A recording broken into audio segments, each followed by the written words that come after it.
Good evening, everyone. Welcome to another Punjabi Villans podcast. I'm Sam. I'm your host for this evening. I'll be joined by a co-host, the guy with the $1 million smile, Gurry. Gurry, how are you, mate? I'm very well. How are you doing, buddy? Good. Yeah, good, buddy. Good, buddy. Great to speak to you again. It's been a long time. It has.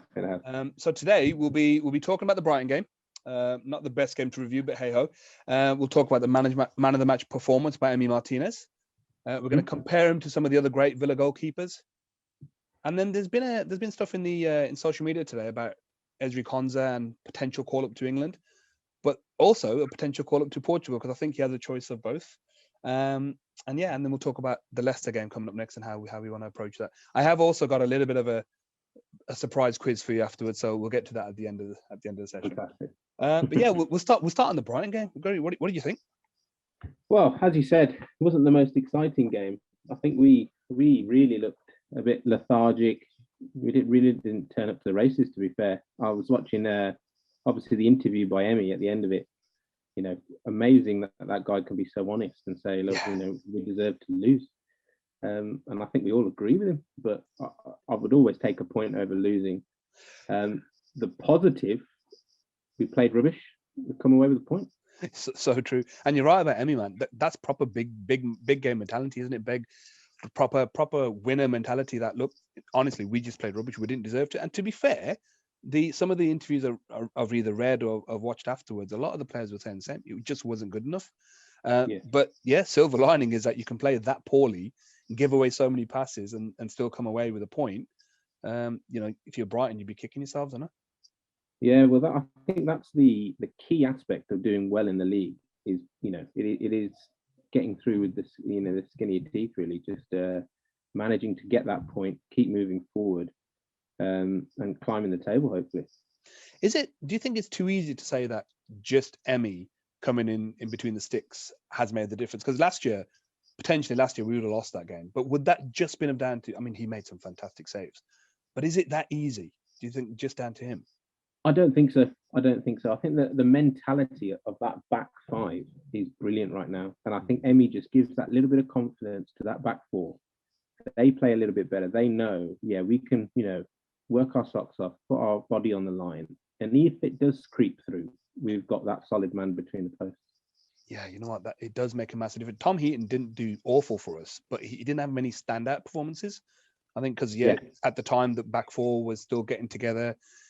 The year before, I think we had Twinsaby with us. So this time around, it was Konza and Mings. First time left back was the first time left back for us, and then we had Gilbert on right back. So that back four was pretty much new, wasn't it? So I guess like it's one of those things, isn't it? Like that back four when it wasn't when it was failing in essence, it wasn't a solid back four because they didn't really know. They weren't really our players. Now these guys know, Villa's their club, unless they get sold or anything like that. So they're working hard for that shirt, and it's good to see. It's great to see. It's a good standard, isn't it? It's a good standard. Like you said, Martinez gives them that confidence, and then they take that on and actually perform. I saw an interesting stat today as well about how much they cost, and putting all five of those together cost less than Maguire. So it's not a bad sign, is it? That's brilliant. Yeah. You got to. I think the way the Villa backroom management are working, it's good. Like they don't want to spend silly money, but they're investing well now. They're gelling as a team. You can have 11 superstars on a rubbish team. It's really important. They all work for each other. Yeah, and you look back in the days when we spent 25 on Mings and people were questioning that, and you look at what he's produced and the consistency level. Yes, he has the odd mistake in him, but the consistency level that they've all been showing has been immense. Even we did ourselves. We looked at Target and we're thinking, really, kind of if Southampton can let him go, how good will he be for us? But he's been so consistent. It really has. Yeah. I'm literally just looking at the stats from the Saturday's game. You look at the back five, the best players on the pitch, and Target did really well, and he's just been doing it week in, week out. I love the way he throws himself into a tackle. Yeah, he just gets on with it. He's nonchalant. He doesn't make a fuss. On the other side, Matty Cash has been doing the same thing, but he's injured now. He looks like a hammy. So do you reckon he's going to be out for a while? And if so, I think it gives it's going to show the depth of our squad. I know we've got Elmo, who's just Mr. Consistent. Yeah. But is he going to be able to be up and down that wing, providing that help? And the other thing is we've got that weakness in defence on that right wing with Traore. Yes. He's fantastic when he's on point, but when he's coming tracking back, there is a weak spot, and Cash kind of makes that weak spot look less weak because he can put in that extra yardage. This is true. I think whether Elmo will have the capacity to go up and down for the whole match like Cash does, I don't know. But we have got apparently the right back that played against Liverpool, and I didn't see the match against the Liverpool in the FA Cup. The young lad, he had a really good game as well. So there's been a lot of talk about actually bringing him through as well, and maybe giving him a shout. Well, I don't see why not. I think we've shown again in that Liverpool squad. It shows that those young kids definitely got the heart to step up. Definitely. Now, and going to the actual middle of the pitch. Now, we've talked about the back four. The middle of the pitch, Barkley's not been the same. For me, he's not been the same, whether it's a little bit of a confidence, whether he's not fully fit. Even the small things that he's trying aren't coming off. I mean, flicks or anything like that. The amount of times we gave the ball away, even Jack, his touch was poor. The amount of times they gave the ball away, it was unrecognizable. I'm sitting there with my dad watching it, and to be fair, the last time we watched it was the Burnley game. Now, okay, not a brilliant example, but it was an enthralling game. This was like sitting there thinking, no, look, what's going on? They can't pass to each other. I don't know. Yeah, I totally agree. Like, I just felt like the whole of that midfield, they couldn't touch the ball, and when they did touch the ball, it was bouncing off. I don't know whether it was bad luck or it was like their poor performance just rubbed off on each other. It was Barkley, he loves the show.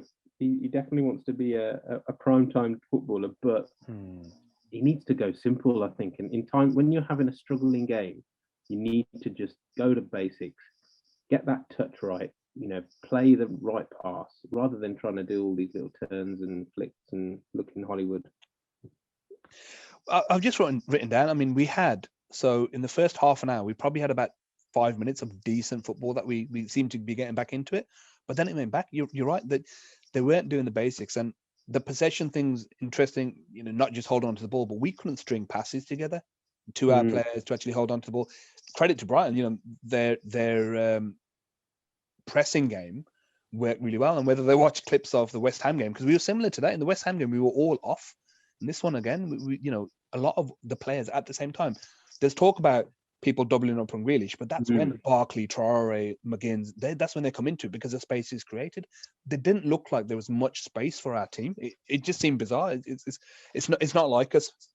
Yeah, I think I totally agree. Like, I think the new tactic against us is going to be doubling up on Grealish, because getting him out of the game. But then surely when you got the skill and the talent of McGinn, Traore, Barkley, it's got to open up the game. But they just feel like they took out Grealish, and it was like, oh, he's not playing, so we'll do the same. Yeah, and it was an interesting stat for Watkins. I don't think he had a touch in the opposition half in the first half.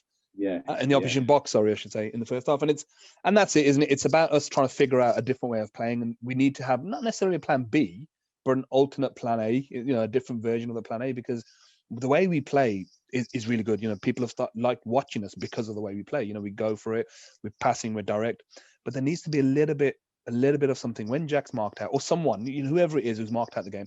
There needs to be someone who does something. And you're right, the tracking back wasn't there from Traore. Grealish tries, but he doesn't do it much either. And then we had Barkley. So them three with Watkins. You had Bajada, Luiz, and McGinn, who were just trying their best and running.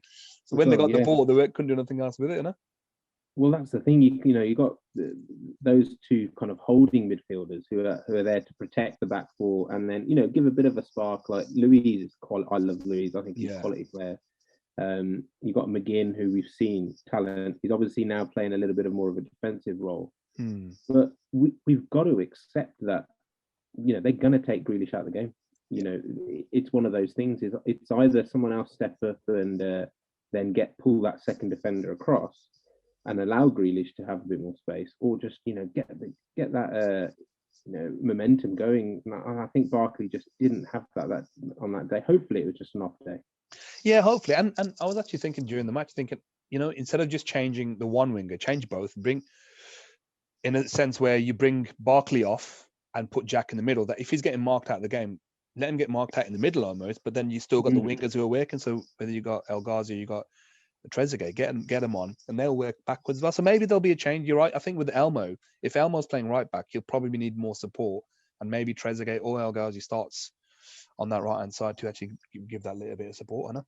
Yeah, I think well, Trez and Elmo, they play well together, don't they? Yes, true. It's so it might do, but Dino is Dino. He doesn't like change. No, and maybe that's part of it. Maybe because we've played the same team so much, they looked a bit divided of ideas and maybe a bit knackered, possibly. I don't know. Yeah, I just thought that when we were in that kind of rut of not being able to open play and play freely like we are, or counter attack like we normally are, the guys were just like, "Oh, what do we do?" Yeah, it was true. It didn't look like they knew what to do. And then Dean at least is making some changes. In the last few games, we're like, you got to make a few changes a bit early. And he brought some players on. He brought Samson on. I don't know whether you want to call him Samson or Samson, how they pronounce how they call him. I don't know.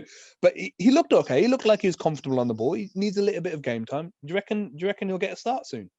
Well, he looked bright. Like, I love the way that, like, if he came in and took the kind of Barkley role. I don't think he's got the skill of Barkley or the vision that Barkley can put. But he ran, and he was closing down, and I just saw, what, you could just see this guy wants to show something. But what is 10 minutes? You're just barely warming up, aren't you? Really, at 10 minutes. But we don't know. Like, hopefully, Dino will put him in soon, and we can see the real talent that this guy's got. He's supposed to be, looking at some of his videos back from the French league, it's fantastic. Yeah, he does look good, and maybe similar to Traore, where he's given him a bit of time, because Traore as well, he didn't get game time, did he? Initially, he's on a sub for a little bit, and then a little bit at a time, and maybe he's letting him bed in. But I think you're right in terms of having that something a bit different, because we've played the same team, we've done well, teams have maybe figured us out a little bit. So let's change it up and let's bring someone else in, and someone who could potentially do something. It's a shame that we're not in any of the cup competitions, actually, so you could try out a few more formations or a few more other players and stuff. So true. Yeah. That's I suppose that's the one kind of positive of having a non Premier League game, is that you kind of get the guys that are on the edge of the first team to show what they're made of. It's true. I'm just going to change tack slightly and talk about Konza. Have you heard of the rumours about him being eligible for Portugal? Yeah, I heard. So obviously a bit of social media going on at the moment that he could, obviously, doing well. England is the first word you hear, you presume. Yeah. But yeah, apparently he's got some Portuguese in him. That'll be an interesting choice for him, wouldn't it, if he does get a serious attention from them. But even though, I mean, we've been talking about in our group quite a lot that yes, Mings gets the headlines in a way, but Konza's been performing consistently, and he's and sometimes he's outperformed Mings, and he if he is being talked about it, he deserves it, doesn't he? I think so. I think the thing with Mings is he's the out from the defense, so he takes a lot more risks. So he's in the limelight a bit more, whereas Konza's that old school defender, just get in there, get the ball, and get it. Either pass it to Mings, put it out in the wing or something like that. But whereas Mings does like that long ball, so he takes that few risks. But I've noticed recently that Mings is he's a bit more careful.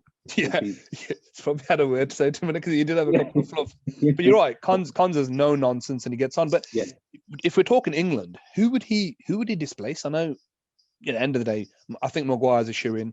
Stones has been in and out, but Stones has been playing really well for City recently. Who would he replace, do you reckon, as a, hopefully not our own Mings, but who could he take the place of? I actually think you're completely right. It might be Mings. Because, Maguire I don't think they're going to take Maguire out. And then Stones is a playmaker. Mings is a bit of a playmaker. But if they want to shore up that kind of centre-back role, if he is to pop in, I think he might be taking that Mings role. And the only positive at the moment for us is that Gomez is out, and Gomez would normally be a shoe-in, so he may take someone like Gomez's team. But that's and to be fair, it's unlucky for Cash to get injured as well, because Alexander-Arnold isn't having the greatest season this season either. So there's a potential, for consistent performances, there's a potential, but it's just unlucky, isn't it? Well, yeah, I know that's the horrid thing about football. I love Cash. I think I said it in one of a previous kind of TV interview that we did. I think he's got the ability to really push the Villa team. Yeah. He gets back. He loves the tackle, and he's got a good foot. He's got a good cross. Yeah, he has. He did try a couple of crossfield passes that didn't work out, but I agree with you. I think he's brilliant. And the way he loves the tackle. There was a tackle yesterday where he went in. He definitely got the play. He got the ball, but then he took the player out, and it's one of those where you just love those tackles. Yeah, definitely old school. It was an old school. It was an old school. Do you remember that one? I think was it Clark against Leicester or something when you just smashed it? It's one of those ones, wasn't it? Put the player in the stand. It was. John, let's talk about the man of the match performance, man. What do you think of this guy, Emi Martinez? I mean, the guy it's like nothing phases as well, and he looks so calm and collected. Oh, he's a revelation. It just brilliant. Like you can't when you think starting, when you got that solid formation and you need that person at the back. He's loud, he's angry, he's imposing. He's a man monster. And he can move like a flying fairy, doesn't he? Proper nimble, isn't he? No, unbelievable. Yeah, and brilliant. I think one of the best signings that I can kind of remember in the past. I'd probably say the last decade. Yeah, it's weird, isn't it? Because you get different types. You get value for money type, like McGinn's, like 2.5 million. That's a value for money type of buy purchase. But this was, 20 million for a keeper, 15 raising to 20, whatever it was, isn't cheap. But it's off the back of what 10, 15 games at the back of end of last season. So it's not a lot. And he's been. I looked at the teams he was on loan, and he's been on loan in the Championship quite a lot. Yeah, but then I don't understand how he's not been noticed, especially playing for Arsenal. And they went through keeper issues, and it's amazing. But I'm not going to complain. No, absolutely. I think I listened to an interview, and he said that because he knew Arteta from the playing days. Any other manager will probably say, no, I want 2 top-notch keepers. But he kind of, Arteta said, look, because I've known you, I'll let you go if that's really what you want to do, which again, played into our hands. And again, we've got number 1 keeper who's Emi's, like you said, he's been massive. And then you still got Heaton as a number 2. So that's not a bad number 2. And Heaton as a professional is awesome to have around the club as well, isn't it? Definitely. I think that's what you need as a Premier League top, top 10, top 8. We're fine. They talk about European. You need a good second 11 that are good enough to go out and compete. It's very true. I mean, just thinking back to the days when we just had Guzan as a number 1, and he had some good days, but Jesus, man, it's a million miles away from what we used to be. Definitely, absolutely, yeah. We straight away you think, okay, someone's going to have a shot. It's the first thing I think he's going to save that. I don't think they're going to score it. I think he's going to save that. And then when they score, I'm like, unlucky, mate. But even his reaction, like to the West Ham game when he did let in some goals they shouldn't have. His response was in the training pitch the next day with lads to take some shots. There's angles I shouldn't have let him. That attitude, that mentality that he has is something that we want at Villa, and getting more of those players in would just increase that standard that we have. Definitely. That's all we need. If someone plays for the shirt and they want to improve each game and they're not just there for their little wage packet, that's all we need as fans, isn't it, really? Well, exactly, yeah. Effort, isn't it? Effort. That's what you see. You look at other clubs and think there's no effort there. How would you compare Martinez to some of the other greats, Villa greats that we've had keepers wise? Because I know sometimes we get rose tinted and we're thinking he's the best, but we've had some decent keepers. How would you list him? I think still my number 1 keeper out there has got to be Bosnich. Yeah, Bossy was good at it. I think as well, we're about the same age, so he's the time when Villa won a couple of trophies, and he was eccentric as well, isn't he? Yeah, he was good. But I think he, but you look at the stats at the moment, the clean sheets Emi's getting, it's brilliant. It's absolutely brilliant. It's like you said. I think the safety. Even looking at him, he's not like a continental or typical South American goalkeeper. He come out and he grabs it. He doesn't punch it. He catches the ball. Yeah, and you can hear him from a mile off. It's wicked, isn't it? Yeah, he gets it and then distributes. It's no show off. It's look, I'm catching it, I'm keeping it, and then the thing is, he's always up. He's got the ball. He's up and he's looking for that out, which is just brilliant, isn't it? Yeah, it sets us off, doesn't it, massively? And he has a really interesting sideways kick when he kicks it. And if you Yeah. ever notice it, he does a little bit of a flick out with the leg and then he kicks it. I'm like, that push on the, he just has a little bit of push and then he kicks it afterwards. Oh, it's mental. But no, Like ballerina. yeah, exactly. But it just goes to show, isn't it? I mean, he's still only I think he's 27, 28. He's got a few years left in him. If we keep this squad of players and add to it and chop and change a little bit at a time, consistency wise, this is what you want. I think I was talking to some of you boys when Smith was having a bit of a rough patch last year, is that we've swapped and changed so much over the last 4 or 5 years, is that there's no consistency in terms of style of play and then the players that are in the team, because new manager wants his own players, wants his own people, etc. We keep this group together as a group, the academy wise, the philosophy of football that we have. We keep this together. Okay, let's have a couple of seasons in the Prem. Let's make sure we're an established Prem team again, and then that pushing for the next step and whatnot. Europe, balance of coming too early is always there, because what happened to Burnley a couple of years ago when they got into Europe and they just they shut the bed really when they went into Europe. I know they started early, so we've got to be mindful of that. Injuries can play a part, all that kind of stuff. But establish ourselves, but the important part of having those players playing and us not getting on their back too much and allowing them to grow. Like Samson, he might take half season to just settle in and get going and stuff. But I'm excited. This is the first time I've been this excited about Villa for a long time, and actually being able to watch match of the day, albeit not last weekend so much, but being able to watch it with a smile on your face and coming up and stuff. Yeah, to actually want to discuss football on a Monday. It's a good feeling. yeah. It's even nicer that the other half are not doing so well. So anyway, that's another subject. Yeah. Joggery, I'm going to end this now with a bit of a quiz. It's same subject. We're talking about keepers, so I'm going to leave it on the keeper subject. So first question is, how many Villa keepers have there been in the Premiership? How many Villa keepers in the Premiership? How many have you played? So I'll question that really poorly. So how many Villa keepers have we had play in the Premiership for us? You give a rough number, because I would never have guessed this number. You know what? I'm going to go for my lucky number 13.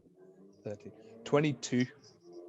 Oh, wow. 22 keepers. Well, yeah, I know. I was shocked at that. And some of these names I've got here, some of these names I don't remember playing for us. So how many can you name? I'm going to do a bit of a tally here. I'll see. And I've got the list of all 22 here.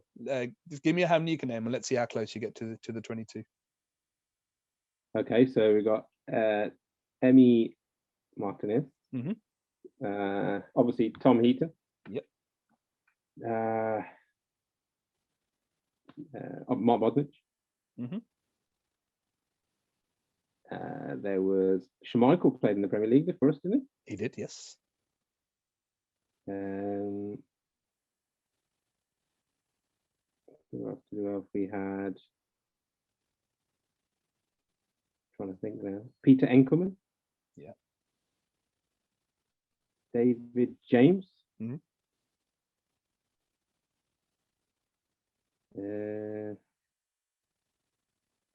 Brad Friedel. Yes, he's a good one, isn't he? He's the record I think Martinez is going for, isn't he? The clean sheets. Brad Guzan. Yes. Mini me himself. Oh God, who did we have last this year? The little who's the little Italian, the crazy one? The monk. Get it? The crazy Italian. He was last year. Oh yeah, last year. Yeah. The Spanish one. Yeah. Played for Chelsea. Oh, Chelsea. Oh. You mean no, Liverpool? Pepe Reina. Yeah, the monk from the monk. Yeah. Nigel Spink. Yeah, Spink. Yeah, he made 54 appearances. Yeah. I'm coming close to the end of my list here. Shall I run through the list? You said Bosnich, yeah. No, you didn't say Bosnich, but I did. Shay Given, yeah. Okay. God, give me two more. I can't. I'm done. So I'll run through the list now. Some of these I was proper surprised with, and some of them were just names from the past, thinking, wow. So I'll go from 92 to now. So we had Nigel Spink, Mark Bosnich, Michael Oakes was his number 2 mainly, wasn't he? Oh yeah, yeah. And then we had in 1998 one appearance, someone called Adam Rachel or Adam Rackle.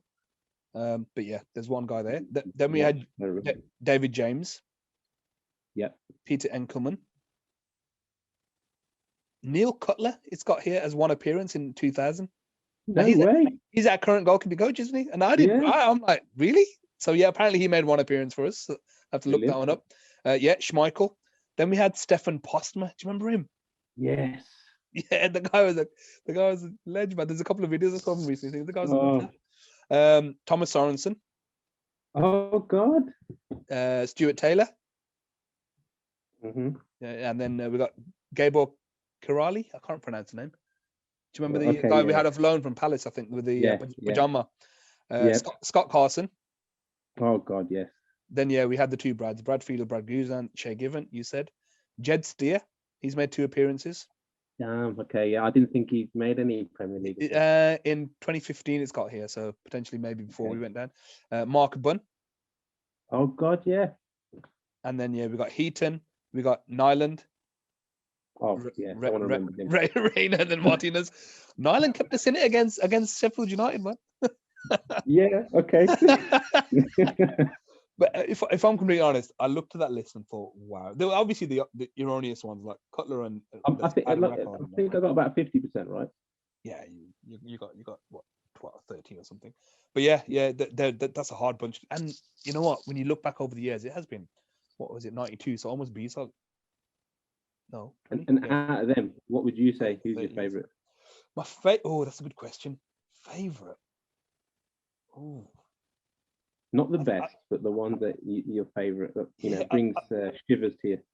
Yeah, I think you know what I think, Bozzy, because back in those days, he was right neck and neck with Schmeichel in terms of one of the best keepers in potentially in Europe at the time. He was just on it for a season and a half, 2 seasons, whatever it was. The guy was on it. He was just a crazy guy, wasn't he? Yeah, yeah. The guy was just a nut. And even now, when I listen to him sometimes on the Talk Sport, that laugh, man, I can't get over that laugh. It's like that can't be real, surely.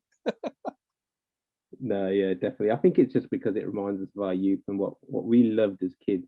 So true. Watching football. The Dwight Yorks, Mark Bosnich, Paul McGrath. That was a different era, and it was a bit of a weird one. I mean, it just reminds you, like you said, some of the first matches I went to. I think I went to some of the European Stade Bucharest, and I was actually at the Atletico Madrid match when Collymore scored that goal. Oh yeah. And that roar, that's probably one of the best atmospheres I've been to at Villa, and it's just mental. Just can't wait. You know when you say you take it for granted. I haven't been Villa. I want to take my kids. I haven't been for a while. It just takes for granted. Can't wait to get. I'm literally mucho panic on that. I want to get back to the ground, man. And that's not just for the burgers. Oh mate, yeah, definitely. I can't wait for a Balti pie. Oh yes. Gary, listen, it's been a pleasure, my friend. Okay, before we go though, we got Leicester up next. Now they just spanked Liverpool. Okay, spank's maybe a bit too hard, but they just beat Liverpool. Come off back of a few good results. What do you think? Any predictions? It's a tough one, isn't it? You've got they've got a great team, great manager. Maddison's playing really well at the moment. Vardy just seems to get in there and nick anything. And they tend to play well against us. Yeah, it's annoying, isn't it? Yeah. I think though, the boys, Barkley, Grealish, are going to pick up their game after this. I think they've seen. Hopefully, this is a low point for us, and we can come back and fire on all cylinders. So I think it's going to be close. Definitely going to be close. I'm going to go 2-1 Villa. Yeah, I'm thinking the same in terms of there's no way the way Dean Smith's been managing the team this season. We've never really put 2 bad performances back to back. Yeah. There's always been a bit of a pickup where there's put a rock up their arse or whatever. There's always been something good from it. So I'm kind of with you. Yes, Leicester on good form, and maybe the view will be on them winning the game. But I reckon if we play to our best in terms of holding it, defending resolutely, and then just countering the way we can, I'm with you. I think we can sneak a win. I'd take it right now. I'd take a draw right now, probably. Maybe 100%. Maybe that's because of the last 5 years have just drawn heavy, drawn heavy on me.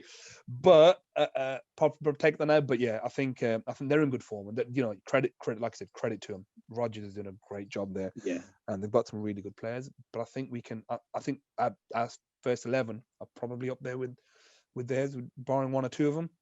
So we should give them a good game. It's definitely going to be a nice fight between Maddison and Grealish that day.